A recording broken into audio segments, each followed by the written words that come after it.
Salve, salve, segundo ano! Professor Rogério Pelegrim por aqui, dando continuidade à última aula que nós tivemos.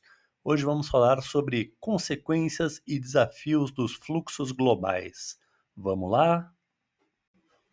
Então, hoje, nesses fluxos, os países estão cada vez mais interdependentes, né? Um dependendo do outro, um dependendo de um produto dali, outro daqui, para fazer a sua manufatura, especializando-se em uma cadeia produtiva global, transformando as relações entre as pessoas, governos e empresas e trazendo inúmeras consequências para a economia, a sociedade e o meio ambiente.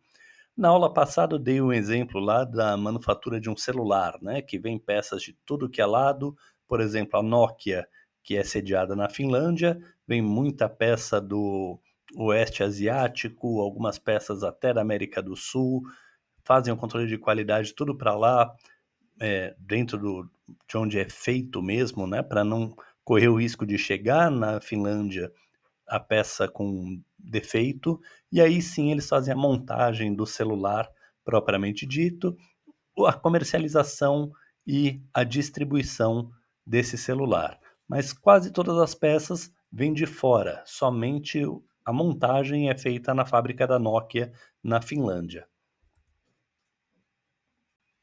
E tudo isso graças à nova Divisão Internacional do Trabalho, né, a DIT, que antes, logo após a Segunda Guerra Mundial, melhor dizendo, a gente tinha a Divisão Internacional Clássica, onde os países subdesenvolvidos não eram industrializados e enviavam para os países desenvolvidos produtos primários, né, que eram produtos agrícolas, minerais, fósseis, e esses países desenvolvidos devolviam os produtos industrializados, capitais, investimentos e empréstimos. Era muita pouca troca.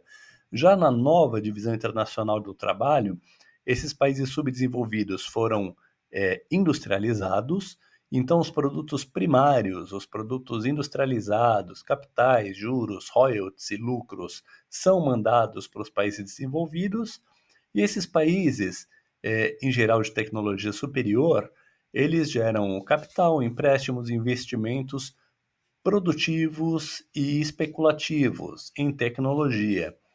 E aí, nos países desenvolvidos, vai gerar um salário mais alto, uma escassez de matéria-prima e mais leis de proteção ambientais. Enquanto nos países em desenvolvimento, como é o nosso caso aqui no Brasil, temos salários mais baixos, abundância de matéria-prima e menos leis de proteção ambiental. Então, esse mapinha aqui vai ilustrar bem essa situação da nova DIT, né? Reparem que no hemisfério sul, quase nada. Aparece ali o Brasil, é, um pedacinho ali do Chile, mais centrado em Santiago, a Argentina, mais centrado ali em Buenos Aires, na Austrália, mais perto de Sydney, um pedacinho da Nova Zelândia, e na África, somente um pedacinho ali na Zâmbia, né, que é no cinturão do cobre, e Singapura, que é um grande polo industrial também. Mas tirando isso, grande parte do hemisfério sul ainda está no processo de industrialização. Já nesse outro mapinha, a gente vai ver os principais produtos de exportação de cada país, onde a gente vê ali que Argentina, Paraguai, Uruguai é basicamente alimentos e bebidas. Reparem petróleo, né, que sai lá da Rússia, passa pelo Oriente Médio, na África, perto ali do deserto do Saara, chegando até a costa do Atlântico na África, e o extremo sul do nosso continente, né? Desculpa, extremo norte do nosso continente. Tudo ali tem a ver com petróleo. Metais, esse laranjinha, basicamente ali na Austrália, e por aí vai. E quais as consequências dessa nova divisão internacional do trabalho, né? Então, aqui no material de vocês tem os aspectos positivos e os negativos.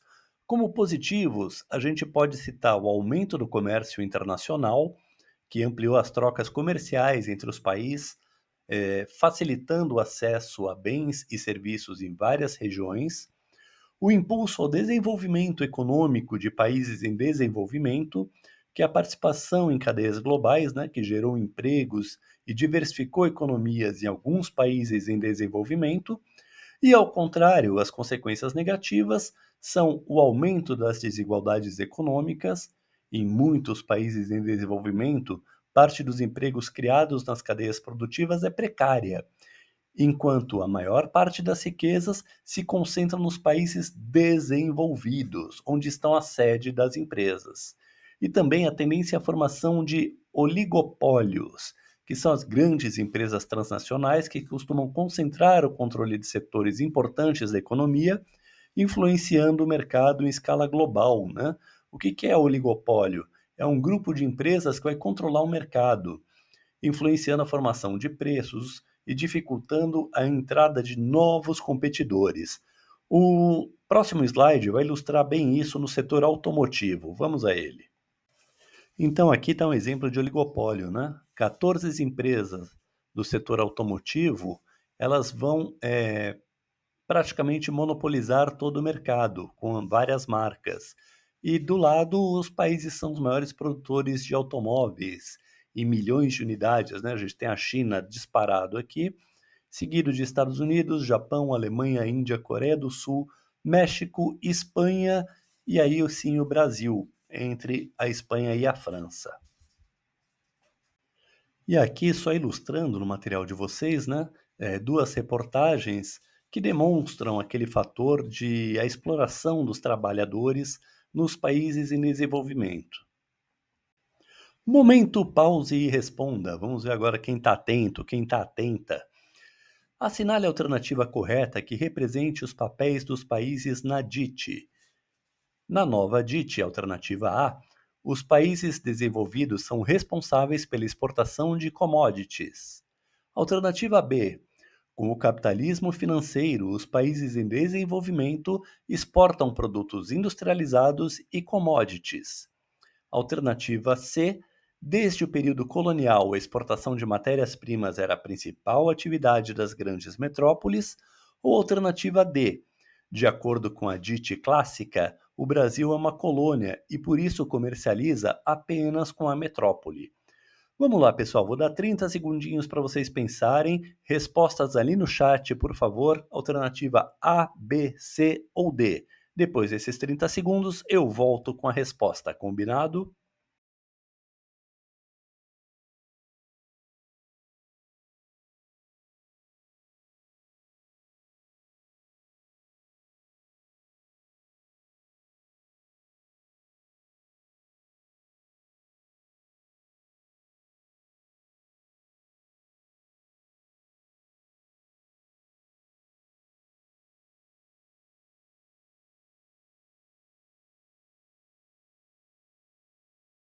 Facinho, facinho, né, pessoal? Essa foi mais fácil do que responder chamada.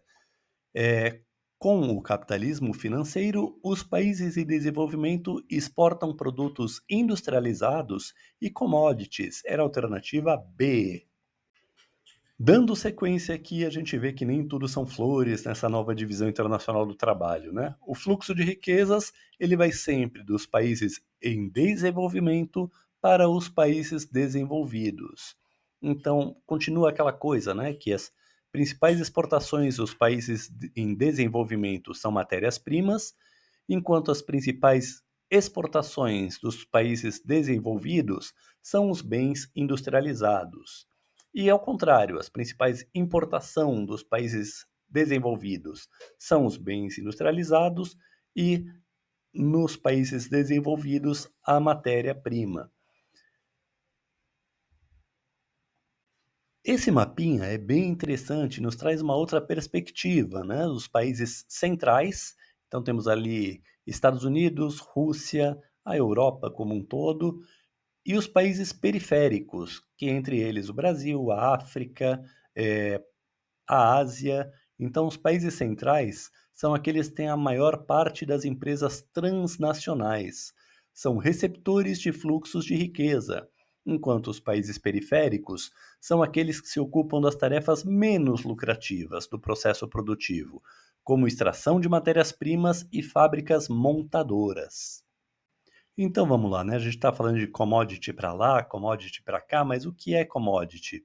Em economia, é um termo que corresponde a produtos básicos não industrializados, ou seja, matérias-primas que não se diferem independentemente de quem as produziu ou de sua origem, sendo seu preço uniformemente determinado pela oferta e procura internacional.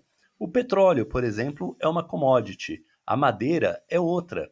Nesse slide aqui, a gente vai falar sobre a madeira, né, as áreas de desmatamento ligado a essa exploração. Reparem que o Brasil ali é o principal alvo, junto com algumas áreas ali de Singapura, em que esse desmatamento ocorre basicamente por três formas: para o plantio ou criação de gado, a exploração predatória de minerais e campos de óleo e gás, no descarte inapropriado de lixo proveniente do consumo desenfreado. E as matérias-primas agrícolas ou minerais, cujo principal destino é a exportação, são chamadas de commodity, como a gente acabou de falar. Esse tipo de mercadoria geralmente tem alta demanda e preço definido em dólar. E aqui, rapidamente, a gente vê nesses dois gráficos de pizza que a maior causa de desmatamento permanente do mundo são as empresas de commodities e que as causas de perda de florestas na América Latina também são as empresas de commodities, com 64%. Isso tudo vai gerar um, entre aspas, problema, né? Um deles é a padronização cultural, que é o processo que torna as identidades locais parecidas, ou seja, padronizadas. Por influência das mudanças nos hábitos de consumo, ocorre a substituição dos hábitos, das tradições e das identidades locais pelas que chegam por fluxos globais. Vamos ver um exemplo disso no próximo slide? Tá aí, não tem melhor exemplo do que o McDonald's, ou MC Donald's, como vocês queiram, em que na Índia, no Japão, na Arábia Saudita, na Alemanha, na China, no Brasil, é basicamente o mesmo padrão, não respeita a cultura local, é aquilo e pronto. Então, quase terminando a nossa aula, vamos fazer um exercicinho aqui da Unicamp de 2016, que diz que imigrantes cruzam a Macedônia para chegar ao norte da Europa. Indique a afirmação correta a respeito dos grandes fluxos migratórios atuais no contexto da globalização. Alternativa A envolve imigrantes da América Latina, do norte da África e do Oriente Médio, atraídos pela industrialização fordista da Europa e dos Estados Unidos, que gera trabalho nas fábricas e na construção civil. Alternativa B direcionam-se para os países ricos ou em crescimento econômico e envolvem aquelas áreas de expulsão cuja populações de origem sempre tiveram culturalmente vocação para a realização de grandes deslocamentos. Ou alternativa C, resultam das grandes diferenças entre a situação econômica dos países pobres e ricos e se direcionam para os lugares em que as populações falam a mesma língua ou possuem proximidades culturais. E, finalmente, a alternativa D, assumem distintas direções, sendo que uma das rotas dos imigrantes para a Europa inicia-se em países do Oriente Médio e da costa oriental da norte da África, indo até a Grécia, com travessia pelo mar Mediterrâneo. Então vamos lá, mesmo esquema de antes, 30 segundinhos para vocês pensarem e coloca a alternativa que vocês acham correta no chat. A, B, C ou D. Vamos lá?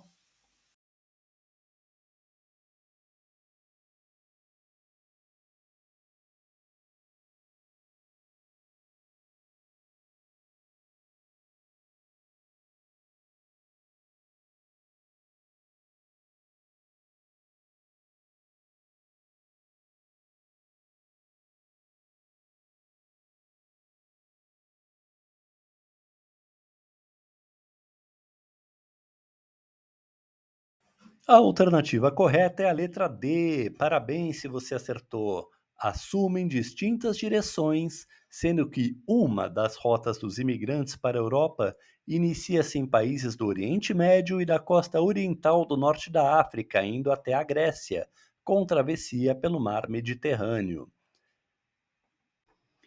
Então, por hoje é só, pessoal. Qualquer dúvida que vocês tiverem, me chame aqui no chat ou em sala de aula depois presencialmente. Porém, não deixem de fazer as tarefas do Tarefa SP relativo a essa aula.